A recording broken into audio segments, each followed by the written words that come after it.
The customer grabbed the plus-size waitress and smirked. "Stop pretending you don't like the attention." Sienna tried to pull away. He tightened his grip. Without another word, she twisted his wrist, shifted her weight, and sent him crashing onto the polished restaurant floor. The dining room fell silent. Phones appeared almost instantly. From behind the glass of a private dining room, one man watched without blinking. A slow smile crossed his face. Interesting. No one realized the only person impressed was the city's most feared mafia boss. The silence lasted only a heartbeat. Then the restaurant erupted into overlapping voices. Some diners shot to their feet, staring at the man sprawled across the polished hardwood floor. Others instinctively reached for their phones, recording every second before anyone could stop them. Crystal glasses trembled from the impact, and a tray balanced on a nearby server's shoulder rattled dangerously before she caught it. Preston Hale groaned as he pushed himself onto one elbow. His expensive tailored suit was wrinkled, his pride bruised far more than his body. He looked around the room, realizing dozens of strangers had just witnessed him lose control of a situation he had assumed would end very differently.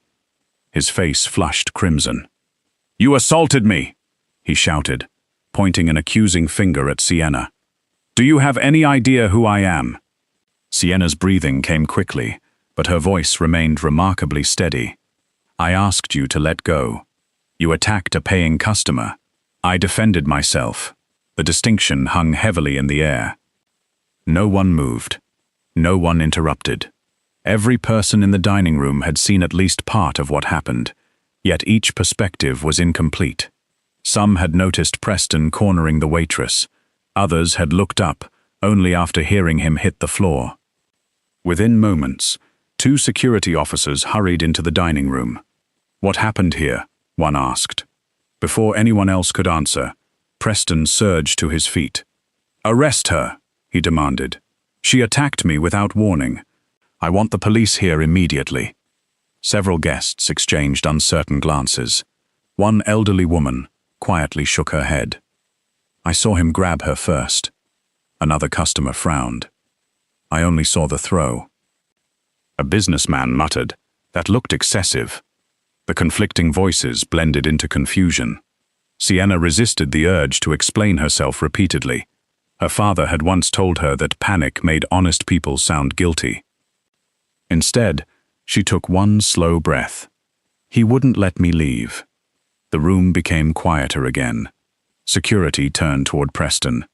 "Sir," one officer said carefully, "did you make physical contact with the employee?" "I touched her arm," Preston snapped. "That's hardly a crime." "You held my wrist," Sienna replied. "You should have taken it as a compliment." Several nearby diners visibly winced. At the far end of the restaurant, hidden behind the privacy glass of an exclusive dining room, Adrian Moretti observed every expression without saying a word. His dinner companions continued discussing business, unaware that Adrian had stopped listening several minutes earlier. Instead, he watched the waitress, not because she had thrown a man nearly twice her size onto the floor, because she hadn't celebrated it. She wasn't angry. She wasn't frightened into tears. She simply looked, disappointed, as though the entire incident had interrupted everyone else's evening more than her own. That caught his attention. Most people reacted from emotion. She had reacted from necessity. There was a difference. Adrian rose quietly. His assistant, Marco, noticed immediately. "Leaving, sir?" "No." Adrian adjusted the cuff of his jacket. "I want every security recording." Marco blinked. "From tonight? Every camera. The dining room? Every angle." Marco didn't ask why. Working for Adrian had taught him that the calmest instructions often carried the greatest importance. He stepped away to speak discreetly with restaurant management before anyone had the chance to erase, edit, or misplace the footage. Meanwhile, Preston continued shouting, "My attorneys will destroy this place. That woman belongs in jail." Sienna lowered her eyes for only a second. Not because she regretted protecting herself, but because she already feared what this meant for the restaurant she loved. Around her, co-workers watched anxiously. Some silently admired her courage. Others worried about losing wealthy customers. No one knew how the night would end. Across the room, Adrian looked once more at the waitress, standing alone amid the chaos. A faint smile returned to his face. Not the smile of a man entertained by violence, the smile of someone who had just recognized something exceedingly rare, a person who valued dignity more than comfort. And for reasons he couldn't yet explain, he wanted to know her name. By the time the police arrived, the atmosphere inside the steakhouse had shifted from shock to uneasy anticipation. The responding officers spoke separately with Preston, Sienna, several employees, and a handful of guests willing to give statements. Rather than jumping to conclusions, they collected names, reviewed initial evidence, and requested access to the restaurant's surveillance recordings. Preston grew increasingly irritated. "You don't need videos," he snapped. "She assaulted me. That's obvious." One officer remained calm. "The footage will help establish the full sequence of events, sir." For the first time that evening, Preston had no immediate response. While management escorted him into a private office to wait, Sienna stood near the service station, rubbing her wrist. The red marks from Preston's grip had become easier to see now that the adrenaline was fading. One of the younger servers approached cautiously. "Sienna, are you okay?" She nodded automatically. "I'm fine." A pause. Then, to everyone's surprise, she looked at the shattered dinner plates scattered near the edge of the dining room. "Do you think those plates come out of my paycheck?" The young server blinked. "What?" "The plates," Sienna repeated, almost whispering. "There were 6 of them, maybe 7. Another waitress couldn't help laughing. "Sienna, I'm serious. You just defended yourself from a man twice your size." "I know." "And you're worried about dishes?" Sienna gave an embarrassed shrug. "They're imported." Within seconds, even the exhausted kitchen staff found themselves smiling. One dishwasher poked his head through the swinging doors. "If anybody asks," he called out, "I'll say gravity attacked the plates." The room erupted into relieved laughter. For the first time since the confrontation, the suffocating tension eased. Sienna smiled despite herself. "I still feel bad." "You shouldn't," another co-worker replied gently. "I know." She looked toward the broken porcelain again. "But somebody still has to clean all this up." Without waiting for permission, she picked up a broom. 3 co-workers immediately stopped her. "No." "What?" "Sit down." "But you've done enough." Reluctantly, Sienna surrendered the broom, though she looked almost guilty for doing so. From the private dining room across the restaurant, Adrian had witnessed the entire exchange. Marco returned quietly.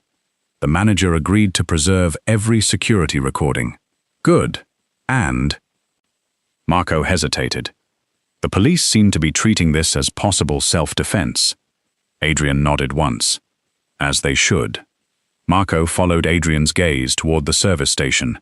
"The waitress?" "Yes. I've never seen someone apologize for broken plates after throwing a grown man onto the floor." A faint smile touched Adrian's lips. "Neither have I." He had expected anger, perhaps tears. Maybe panic. Instead, she worried about restaurant property. It wasn't fear that interested him. It was responsibility. Even after being humiliated by a customer, her first instinct was to think about everyone else. That told him far more than the confrontation itself. Meanwhile, restaurant manager Elise Morgan finally emerged from her office. Perfect makeup, perfect posture, perfectly controlled expression. She looked first at the police, then at the lingering guests, finally at Sienna. "Ms. Brooks." Sienna straightened immediately. "Yes, Ms. Morgan?" Elise forced a professional smile. "We'll discuss this tomorrow." "I'm sorry." Those words made several employees look up. Sorry? For what? Elise folded her arms. You've created quite a situation. Sienna lowered her eyes. I never wanted tonight to happen. No, Elise replied coolly. But it did. Without another word, she walked away to reassure nervous VIP guests that the restaurant remained fully operational. One bartender muttered under his breath, "She should be yelling at Preston."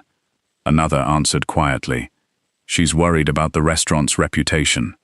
Well, Sienna is the one who almost got hurt. Neither realized Adrian had overheard them. His expression became unreadable. He had spent years watching powerful people protect appearances instead of principles. It rarely ended well. As the evening slowly returned to normal, one of the officers approached Sienna before leaving. "Ms. Brooks." "Yes?" "You handled yourself remarkably well." She looked genuinely confused. "I knocked someone down. You stopped once you were safe." "I suppose." "You didn't chase him." "No." "You didn't strike him again." "Of course not." The officer smiled. "That's usually what separates self-defense from revenge." Sienna absorbed the words quietly. She had never thought of it that way. Her father had taught her to create an opportunity to escape. Nothing more. Nothing less. Across the room, Adrian watched her thank the officer with sincere humility. No arrogance. No celebration. No desire to become a hero. Only quiet relief that the nightmare was finally ending. For reasons he still couldn't fully explain, he found himself hoping it wasn't the last time their paths would cross. Long after the last police officer had left, and the restaurant finally closed for the night, Sienna sat alone in the empty employee break room. The adrenaline was gone. Only exhaustion remained. She stared at the faint bruises forming around her wrist, tracing them absent-mindedly with her thumb. They looked strangely familiar, not because she had been hurt before, because they reminded her of another hand holding her wrist many years earlier. Only that hand had been gentle, strong, patient. Her father's. She had been 13 the first time he taught her how to escape a grab. Back then, she had rolled her eyes dramatically. "Dad," she'd complained, trying unsuccessfully to pull her hand free. "I'm never going to need this." He had smiled. "I hope you're right. So why teach me?" "Because hope isn't a plan." Young Sienna had sighed with theatrical annoyance. "I don't want to learn how to fight." His expression had immediately turned serious. "Good." She blinked. "Good? I don't want you learning how to fight either." Now it was her turn to look confused. "Then, what are we doing?" He gently adjusted her stance. "We're learning how to leave." He tightened his grip just enough to keep her from pulling away. "What do you do first?" he asked. "I pull harder." She did. Nothing happened. He smiled. Again. She tried with both hands. Still nothing. Frustration spread across her face. "It's impossible." "No." He shook his head. "You're solving the wrong problem." "What do you mean?" "You're trying to overpower someone stronger." "So?" "You don't need to be stronger." He rotated her wrist slightly. "Find the weak point." With one quick movement, her hand slipped free. She stared in disbelief. How did that happen? Because joints have directions they're not meant to resist. He chuckled softly. People think strength wins every fight. It doesn't? No. What does? Timing. For the next hour, they practiced the same movement over and over again. Not punches, not kicks, not elaborate martial arts techniques.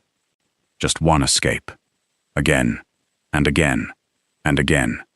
Eventually, teenage Sienna groaned dramatically. "This is boring." Her father laughed. "It should be." "Boring?" "The best self-defense is boring."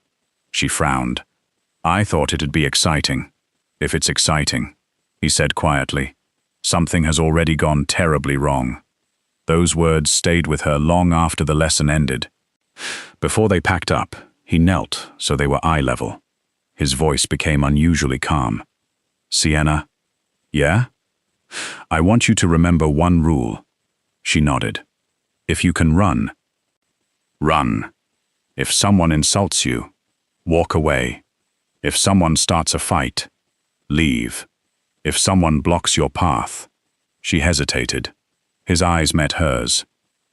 Make space. He gave a small approving nod. Then he finished the lesson she would never forget. If someone won't let you leave, make sure you can. No anger, no hatred, no talk of revenge. Just permission to protect herself.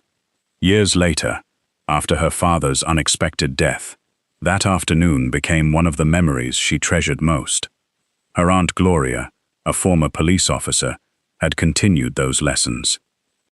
Not by teaching violence, by repeating the same philosophy.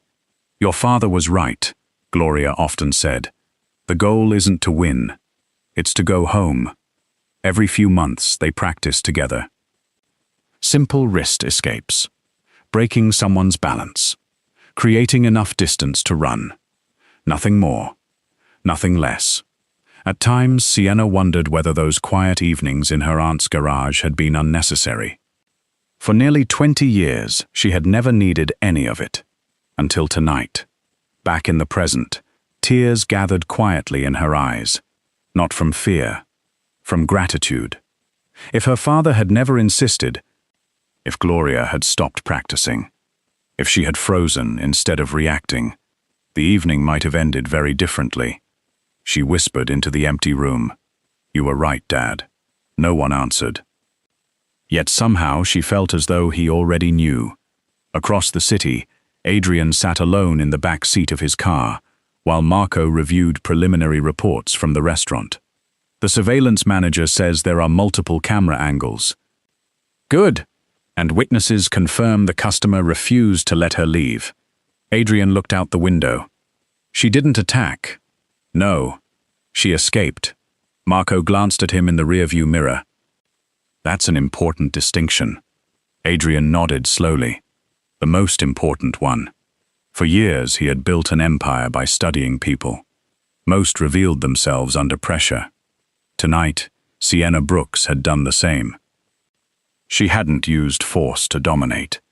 She had used just enough to reclaim her freedom. To Adrian, that wasn't aggression. It was discipline. And discipline was something he respected more than power. As the city lights drifted past the car window, one quiet thought settled into his mind. Meeting Sienna Brooks had not been an accident. It felt like the beginning of something neither of them could yet see. The next morning, Sienna arrived at the restaurant nearly 30 minutes early. She barely slept the night before. Not because she regretted defending herself, because she dreaded what it might cost. The steakhouse had been her second home for almost 8 years. She knew every regular customer's favorite table, every chef's morning routine, and every server's birthday. The thought that one terrible incident might erase years of hard work weighed heavily on her heart.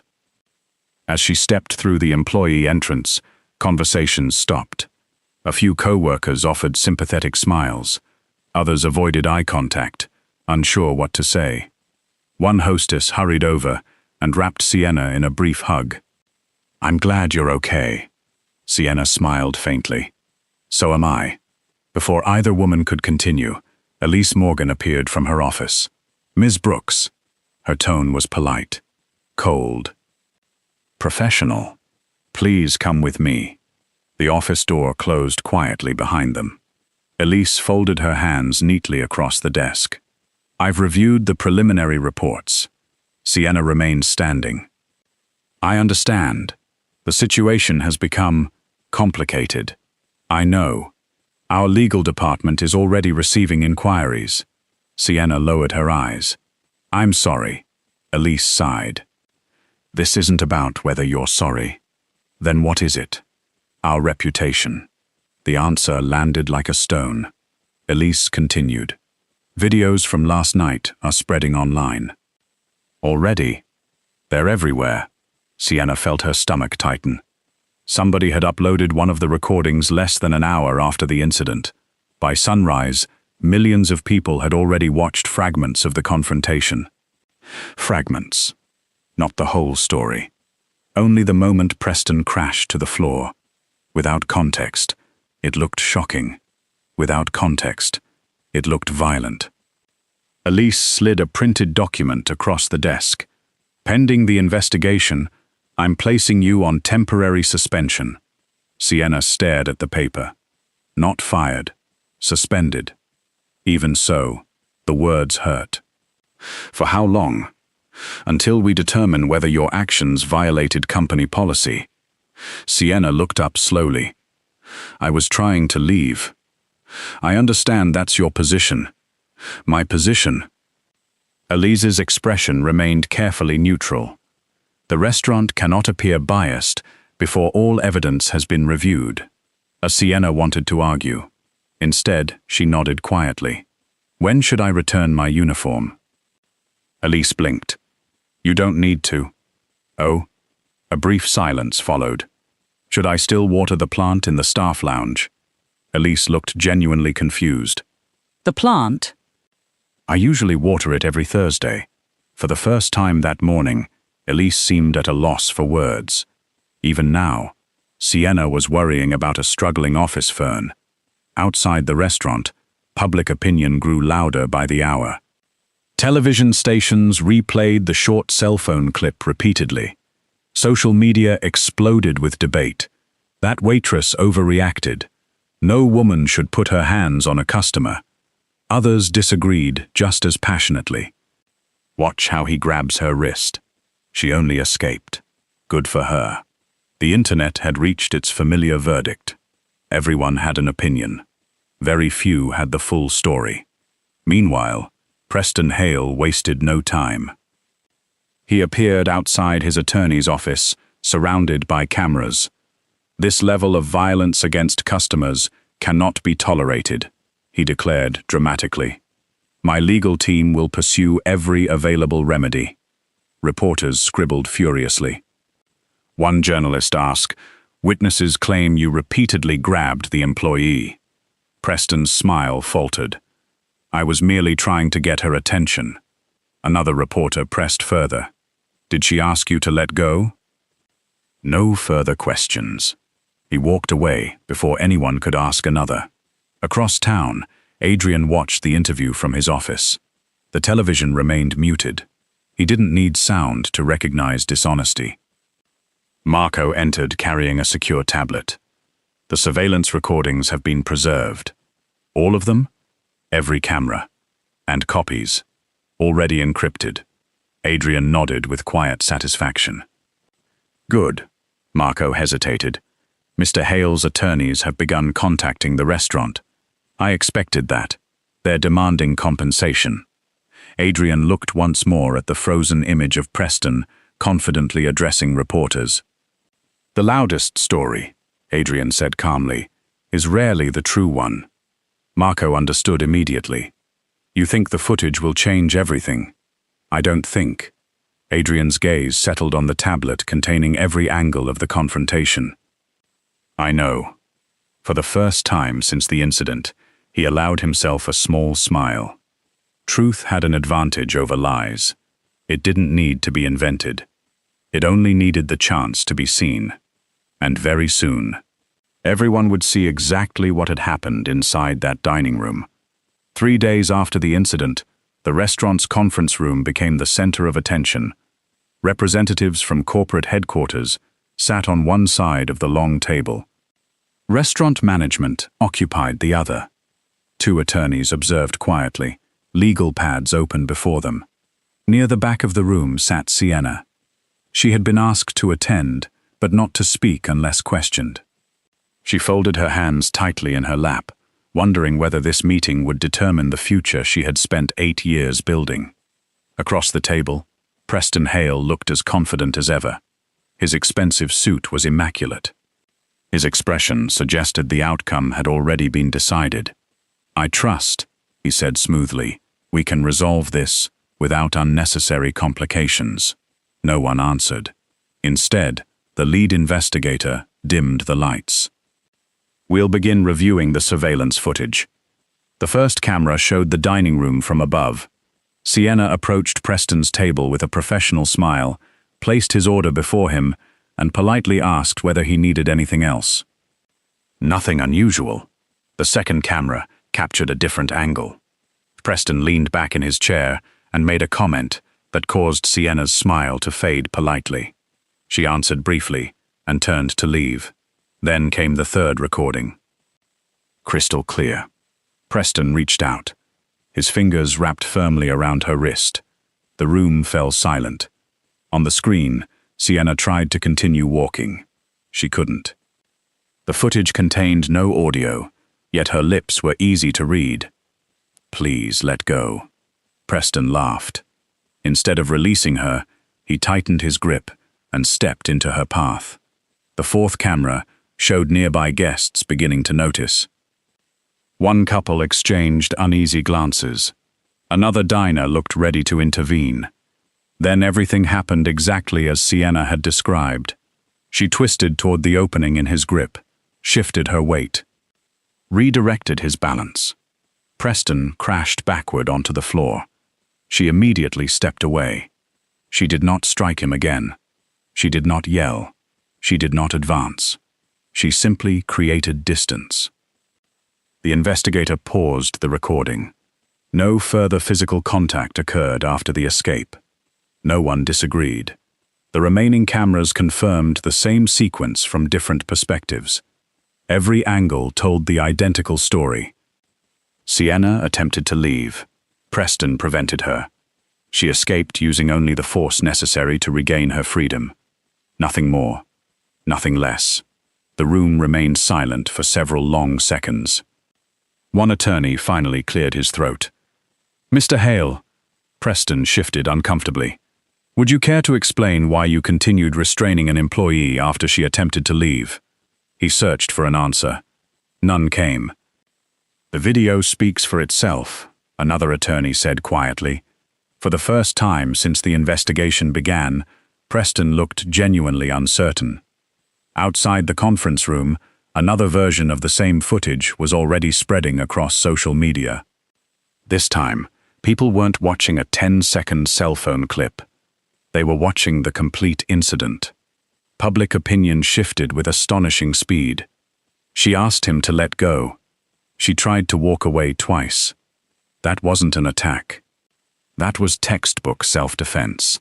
Former law enforcement officers explained the restraint. Self-defense instructors praised her control. Behavioral psychologists noted that she had responded only after every peaceful option failed. Within hours, the woman many had criticized became a symbol of calm courage. Sienna knew none of this. She remained seated outside the conference room, staring at the floor. When the door finally opened, she expected someone to tell her she could collect her belongings. Instead, Elise stepped out, looking unusually pale.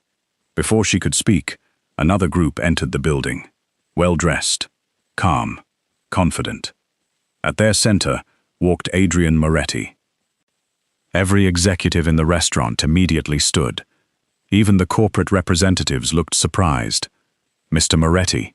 Adrian acknowledged them with a polite nod. "I apologize for arriving unannounced." The regional director hurried forward. "To what do we owe the pleasure? I understand this establishment has recently become available for acquisition." The room became perfectly still. Several executives exchanged confused glances. Adrian continued as though discussing the weather. "My legal team completed negotiations this morning." He handed over a folder.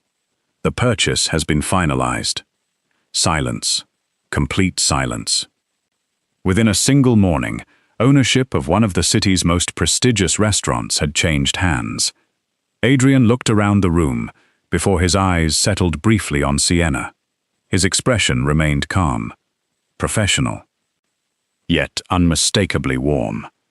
"I have only one announcement." Everyone listened. "No employee working under my company," he paused deliberately, "will ever be punished for protecting themselves from physical harm." The words echoed through the conference room. No dramatic speech, No lengthy explanation. Just one clear principle. For a heartbeat, nobody moved. Then someone near the back began clapping. Another employee joined. Then another. Within seconds, the entire room erupted into applause. Several servers wiped tears from their eyes. The kitchen staff cheered openly. Even a few executives found themselves applauding. Sienna remained frozen. She wasn't accustomed to being defended. She certainly wasn't accustomed to someone changing an entire company's policy because of what had happened to her. Adrian met her eyes for only a moment. There was no pity in his gaze. Only respect.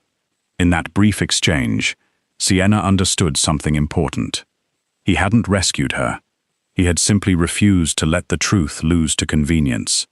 And for the first time since the terrifying night in the dining room, she finally believed justice had found its way to her. The restaurant reopened 2 days later. The headlines had finally begun to fade, but inside the building, something had undeniably changed. The staff stood a little straighter. The managers spoke more carefully. Even the regular customers seemed unusually kind, many offering encouraging smiles to the employees as they passed. Sienna walked through the front entrance, feeling strangely out of place. She had returned expecting awkward glances or whispered conversations. Instead, the hostess behind the podium grinned. "Welcome back." A line cook leaned out from the kitchen. "We saved your favorite blueberry muffins," someone else called from the bar. "And the fern survived without you." Sienna laughed for what felt like the first time in days. "I was actually worried about that." "You were worried about the plant, while the whole city was arguing about you." It looked thirsty. The staff burst into laughter again. The familiar warmth reminded her why she had loved working there for so many years. Late that afternoon, Elise approached her. Her posture remained professional, but the sharp confidence she usually carried had softened. "Mr. Moretti would like to see you." Sienna blinked. "Me? Yes? Did I accidentally break something else?" Elise stared for a second, before letting out a quiet sigh that almost sounded like amusement. "No. Are you sure?" "Quite sure." Sienna nodded nervously. "I'll try not to break anything during the meeting." Adrian's temporary office overlooked the dining room through tall windows. He was reviewing several reports when Sienna knocked lightly. "Come in." She stepped inside. "You wanted to see me?" "I did." She remained standing, unsure whether to sit, unsure whether to speak, unsure whether this was another meeting that might change her life. Adrian noticed immediately. "You don't have to look so nervous." "I'm trying not to." "How's that going?" She considered the question honestly. "Not very well." A faint smile appeared on his face. "Please, sit." She obeyed. For a moment, neither of them spoke. The silence wasn't uncomfortable. It simply felt thoughtful. Finally, Adrian folded the report in front of him. "I've reviewed every witness statement." Sienna nodded. "So have I. I've also reviewed every camera angle." "I heard." He studied her expression. "You never used more force than necessary." She looked down. "My father wouldn't have approved if I had." That answer caught his attention. "He taught you?" "Years ago." "Military?" She smiled gently. "No." "Police?" "My aunt." "And your father?" "He just wanted me to come home safely." Adrian remained quiet for several seconds. "I think he succeeded." He reached for another folder. "I didn't ask you here to discuss the incident." "No?" "No." He slid several documents across the desk. "I'd like your help." Sienna looked genuinely puzzled. "My help?" "Our hospitality group owns restaurants, hotels, cafes, and event venues throughout the region." She nodded slowly. "I know. We have security policies. I'm sure you do. They're inadequate." She looked up. "They focus on protecting property." Another pause. "Not people." The simple admission surprised her. Most executives she had met defended existing systems. Adrian was acknowledging their weakness. "I want to change that," he continued. "I'd like you to join the committee, redesigning employee safety procedures." Sienna stared at him, certain she had misunderstood. "I'm a waitress. You're also the person who exposed a flaw no report ever did. I don't know anything about corporate policy. You know what it feels like to need protection." She couldn't argue with that. She looked through the proposal. Training programs, emergency response procedures, anonymous reporting systems, manager accountability. The plans were thorough. Still, one important detail was missing. She closed the folder. "I have one condition." Adrian leaned back slightly. "I'm listening. No employee should ever have to pay for learning how to protect themselves." He watched her carefully. "I think every server, bartender, hostess, dishwasher, cook, and cleaner should receive professional self-defense training." She hurried to clarify. "Not fighting. Escaping." "Exactly." She swallowed. "My father always said the goal isn't to win. It's to get home." The room became very quiet. Adrian thought about the countless security consultants he had hired over the years. Most talked about control. Most talked about force. Very few talked about dignity. He extended his hand across the desk. "Done." Sienna blinked. "Done?" "We'll provide the training. For every employee? For every employee. Across all your businesses. Every one." She looked at him in disbelief. "You agreed awfully fast." "I made the decision before inviting you." "You did?" "I was hoping you'd ask." For the first time, she laughed without restraint. "You already knew what condition I'd have." "I had a suspicion." "What gave me away?" "You were worried about broken plates before you worried about yourself." She covered her face in embarrassment. "I can't believe people keep bringing that up. I hope they never stop." As she stood to leave, Adrian walked her to the office door. Neither hurried to open it. There was a comfortable stillness between them now. Not romance. Not yet. Something quieter. Mutual respect. Before she stepped outside, Sienna turned back. "Thank you." "For what?" "For seeing more than one bad night." Adrian met her eyes. "Miss Brooks." She waited. Character is easiest to recognize when someone's having their worst day. She smiled softly. "And yours?" "My worst day?" He nodded. "I imagine that's how we'll eventually meet it." Neither realized that the conversation would stay with them long after the office door closed. It was the first moment they stopped being a chairman and an employee, and quietly, almost imperceptibly, they had begun becoming two people learning to trust one another. Months passed quietly. The incident that had once dominated headlines gradually disappeared from public conversation, replaced by newer scandals and fresher stories. Inside Moretti Hospitality, however, its impact never faded.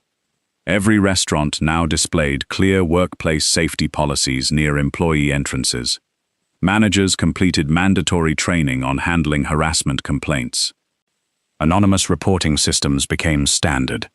Most importantly, every new employee attended a practical self-defense workshop during orientation.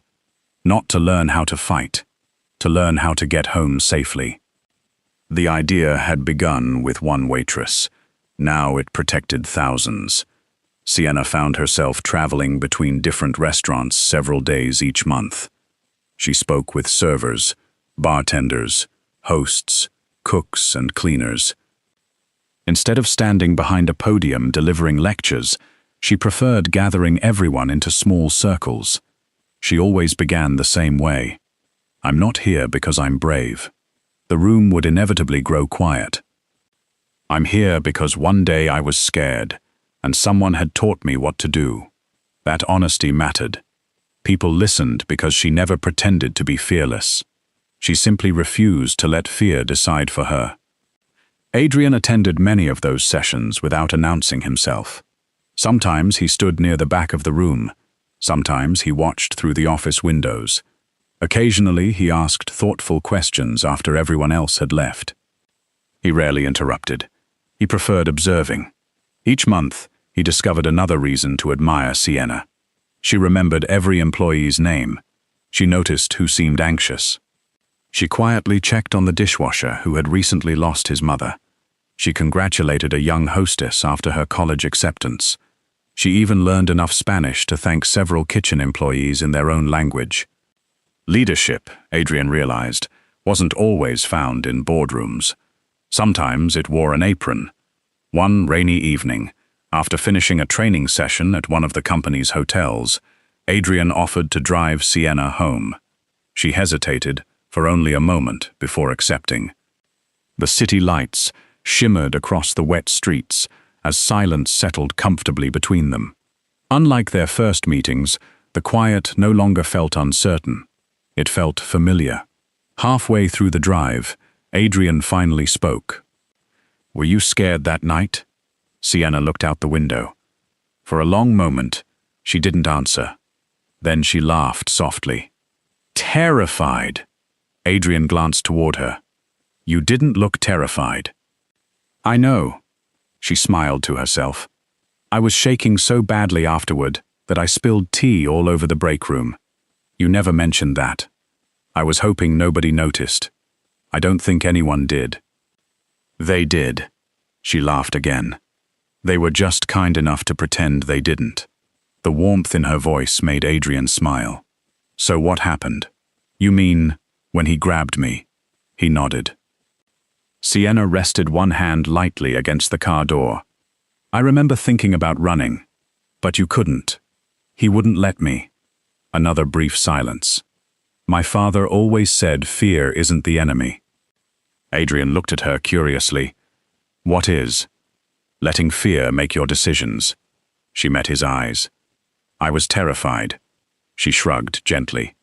"I just refused to let fear choose for me."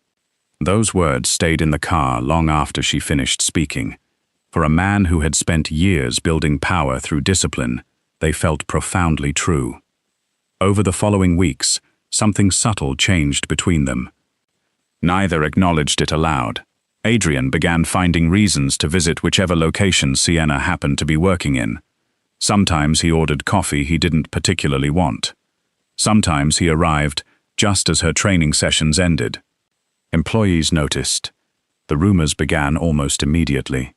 One bartender whispered, "I think the chairman likes her." A chef grinned. "I think she's the only person who treats him like a normal human being." The funniest part was that neither Adrian nor Sienna seemed aware of the growing speculation. To them, conversations still revolved around employee safety, restaurant operations, books they had recently read, and stories about Sienna's aunt, Gloria. The friendship grew naturally. Without games. Without pretense. Without either of them trying to impress the other. One autumn evening, after closing a successful staff conference, Adrian walked beside Sienna through the quiet courtyard outside the hotel. The air carried the scent of rain and flowering trees. Neither wanted the evening to end. Finally, Adrian stopped walking. "Sienna," she turned. "Yes? I've met remarkable people all my life." She waited. Some were powerful. He smiled faintly. Some were brilliant. Another pause. But very few were genuinely good. Emotion flickered across her face. "You've changed how I lead." His voice remained calm. "You've changed how I measure strength." Sienna felt tears gathering unexpectedly. Not because of the compliment, because every word sounded sincere. Adrian took one careful step closer. Not enough to invade her space, only enough to let her know she was no longer standing alone. For the first time in many years, neither of them feared what tomorrow might bring. Because somewhere between admiration, trust, and countless ordinary conversations, love had quietly found them. 1 year later, the story that had once begun with a frightened waitress and a crowded dining room had become something far greater than either Sienna or Adrian had imagined. Across every restaurant, hotel, cafe, and event venue owned by Moretti Hospitality, employee safety was no longer treated as an afterthought. Every new hire received workplace harassment awareness training. Every manager completed conflict de-escalation certification. Every employee, regardless of position, attended practical self-defense classes designed around one simple principle: escape. Not retaliation, not violence, just the confidence to return home safely. The policies were soon recognized as some of the strongest in the hospitality industry. Other companies quietly began adopting similar programs. What had started as one woman's instinctive act of self-protection had inspired lasting change far beyond a single restaurant. That afternoon, Sienna finished leading another orientation class for newly hired employees. As people gathered their notebooks and prepared to leave, a young waitress lingered near the doorway. She couldn't have been more than 20. She looked nervous. "Ms. Brooks?" Sienna smiled warmly. "You can call me Sienna." The young woman nodded shyly. "I just wanted to thank you." "For what?" "I watched the videos months ago." Sienna's smile faded slightly. "There are much better things to watch online." The young waitress laughed. "Maybe, but because of you." She paused, searching for the right words. "I know I don't have to stay silent anymore." The room became wonderfully quiet.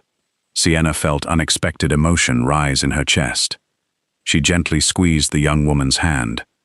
"I hope you never have to use anything we teach." "So do I." "But now," the waitress smiled with growing confidence, "I know I can protect myself if I ever need to." As she walked away, Sienna stood silently for a moment, realizing that her father's lesson had now reached people he would never meet. His kindness, his wisdom, his belief that courage could be quiet, continued living through others. That evening, the company hosted a celebration marking the first anniversary of its employee safety initiative. The ballroom was filled with cooks, servers, bartenders, managers, hotel staff, and trainers from every location. Laughter echoed through the room. Stories were shared. Friendships had formed across departments that had once barely known each other. Standing near the balcony, Adrian watched Sienna speaking with a group of employees. She laughed freely. The fear he had first seen hidden behind her composure was gone. In its place stood quiet confidence. Not because life had become easier, because she had discovered how many lives one courageous decision could touch. He walked toward her. Without saying a word, he gently took her hand. She looked up and smiled. "I've been looking for you." "I know," he replied softly. The conversations around them gradually faded as friends and co-workers noticed the moment. Adrian held her gaze. "There is something I've wanted to tell you for a long time." She waited. His voice was calm, certain, and filled with unmistakable affection. "That's why I admired you." A gentle smile crossed his face. "Long before I loved you." Tears shimmered in Sienna's eyes. Not tears of sadness, not tears of fear, only gratitude. She squeezed his hand. "And I'm very glad." She smiled through those happy tears. You kept watching. Laughter and applause filled the ballroom. Around them stood people who no longer believed that dignity belonged only to the powerful, because one ordinary waitress had shown them something extraordinary. True strength does not come from intimidating others. It comes from protecting your own dignity, helping others find theirs, and choosing courage over fear, even when your hands are trembling.